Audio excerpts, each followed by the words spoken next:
जिनके वजह से आज ये मैच संपन्न हुआ है, मैं उन्हें तहे दिल से धन्यवाद। Point out.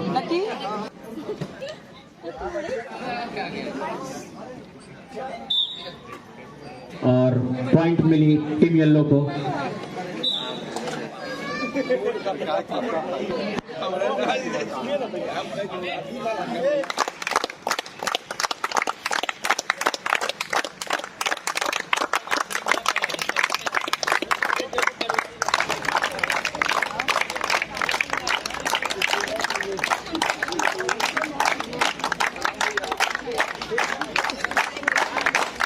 बिहार को 4 मिनट भाग रहे थे इसमें महिला वर्ग से बिहार ब्लू, बिहार येलो और पुरुष का बिहार येलो एक बिहार ब्लू, जिसमें बिहार ब्लू विजेता रही और बिहार येलो उप विजेता। शोर में अनुरोध है कि तालों के फॉलो करें हमारे चैनल के लोग।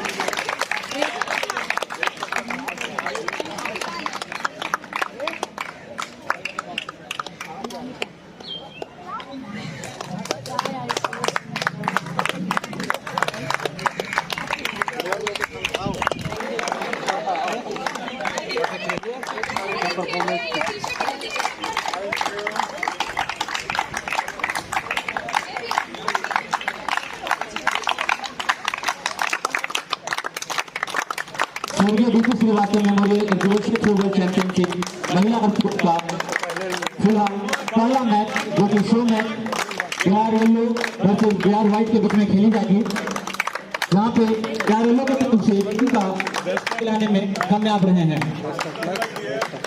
सभी सीनियर खिलाड़ी जो कि यहाँ पे उपस्थित है, जो कि बिहार टीम को जीत दिलाने में जो अपने योगदान किए हैं, उन सभी लोगों को मेरी तरफ से धन्यवाद। Best of luck to all of you.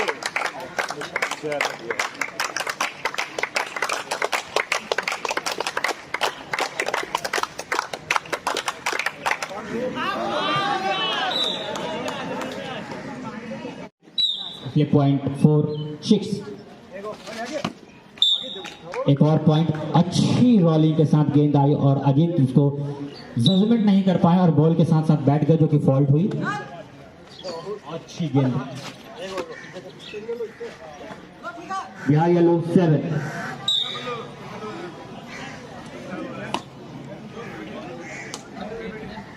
अच्छी बॉल, अच्छी गैप। इसके साथ एक और पॉइंट बिहार ब्लू को।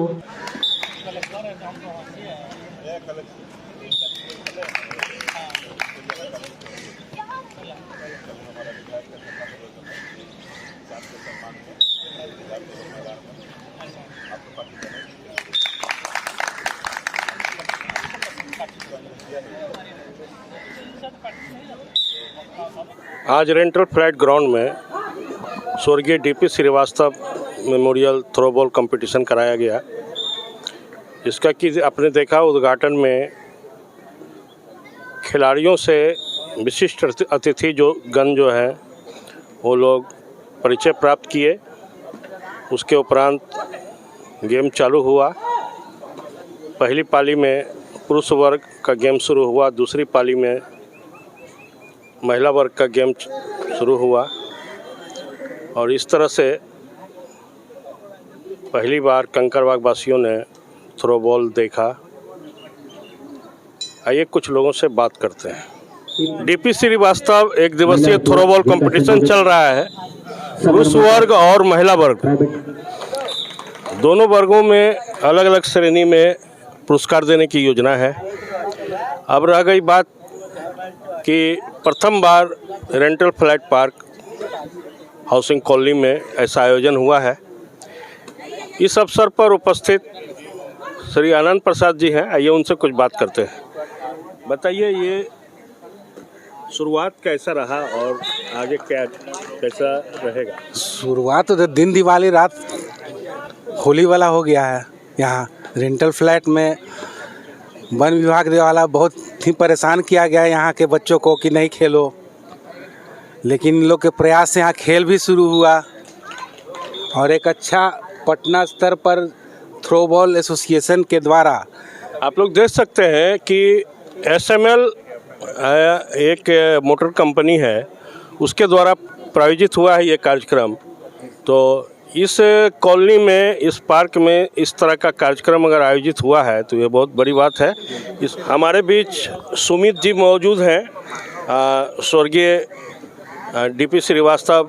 ये जो टूर्नामेंट हो रहा है थ्रोबॉल का 1 दिवसीय, ये सुमित जी के पिताजी ही थे और इस खेल को आगे लेके आ रहे हैं। सुमित जी से आइए जानते हैं, कुछ बातें करते हैं, कैसे कैसे इस खेल को यहाँ पर लाया गया है और आगे इनकी क्या भूमिका रहेगी। जी, हम लोग थ्रो बॉल से 95 से जुड़े हुए हैं। इस गेम में लगातार हम लोग का अपना ही प्रयास है जो इस गेम को हम लोग आगे बढ़ा रहे हैं। सरकार से हम लोग को कोई मदद नहीं मिल पाता है और लगातार एक बार बहुत पहले 2007 में बिहार सरकार द्वारा सम्मानित किया गया था। खेल सम्मान समारोह जो होता है, सिग्रीवाल जी मंत्री थे उस टाइम में। उसके बाद से लगातार हम लोग का प्रयास रहा है कि बिहार सरकार से मदद मिले, लेकिन कोई मदद नहीं मिल पाता है। नेशनल वगैरह जब जाना होता है तो हम लोग और खिलाड़ी का कुछ सहयोग होके तब हम लोग नेशनल में पार्टिसिपेट कर पाते हैं। हमारे सामने राजेश पाठक जी बैठे हुए हैं, आइए इनसे पूछते हैं किस तरह से इस आयोजन को इन्होंने अपने देखरेख में पूरा करवाया है। कुछ बताइए। ये जो पार्क है ये अभी 4-5 दिन पहले खुला और ये खेल मैदान के रूप में ही विकसित हुआ है। तो हम लोगों ने सोचा कुछ इसमें किया जाए, क्योंकि खेल तो कराना ही था। तो थ्रो बॉल का एक हम लोग चैम्पियनशिप रख दिए हैं, जिसमें माननीय मंत्री, विधायक और डीएफओ को आना है। वो आएंगे और पुरस्कार वितरण करेंगे। अभी हमारे साथ संजीव कुमार जी हैं, काफ़ी योगदान रहा है इस खेल को यहाँ तक लाने में, इनकी भूमिका बहुत बड़ी रही है। आइए इनसे भी जानते हैं कि इस खेल को आगे लोग कहाँ तक ले जाना चाहते हैं और कैसे। देखिए, मैं पहले थ्रो बॉल का भी प्लेयर था। 97 में स्टार्ट किया मैं खेलना और आज बिहार स्टेट का जनरल सेक्रेटरी हूँ और विगत 27 साल लगभग हो गया।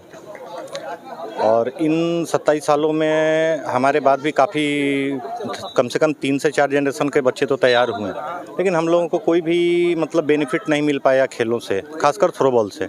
काफ़ी समय से ये अक्सर वो ग्रुप को लेकर के विवादों में रहा है, लेकिन फिर भी हमारा लगाव इस तरह से रहा है थ्रो बॉल को कि कभी भी ग्रुप होने के बावजूद भी कभी भी हम खेलना या बच्चों को तैयार करना या जो हमारा ग्राउंड है वो कभी नहीं छोड़े, हताश नहीं हुए।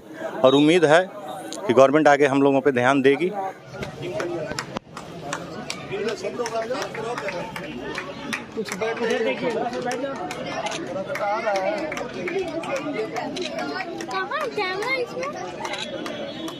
टीम बिहार येलो पुरुष वर्ग में और बिहार येलो महिला वर्ग में।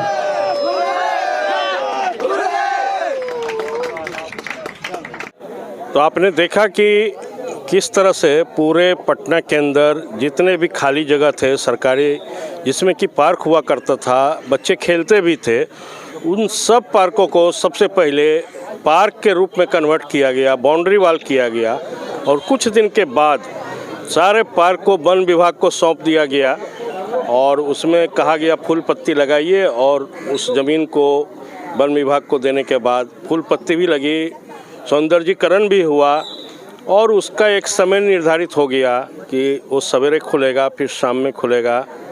और इस तरह से आम लोगों के पहुंच से वो पार्क दूर हो गया। सिर्फ उसमें सुबह में टहल सकते हैं लोग, शाम में टहल सकते हैं। बहुत सारे पार्क ऐसे हैं जिसमें कि टिकट लगता है और इस तरह से काफ़ी लोगों को दिक्कत होने लगा, जिनके बच्चे फ्री में पार्क में एंजॉय करते थे, खेलते थे, फिजिकल विकास होता था। वो बच्चे आज के डेट में पार्क नहीं मिलने के कारण वो घर में रहते हैं और मोबाइल में व्यस्त हो गए हैं, जिसके चलते उसके आँख खराब होते हैं, उनका स्पॉन्डिलाइटिस का शिकार हो जाते हैं। इसी बीच एक park housing colony rental flat Kankarbagh में भी वन विभाग ने डेवलप किया।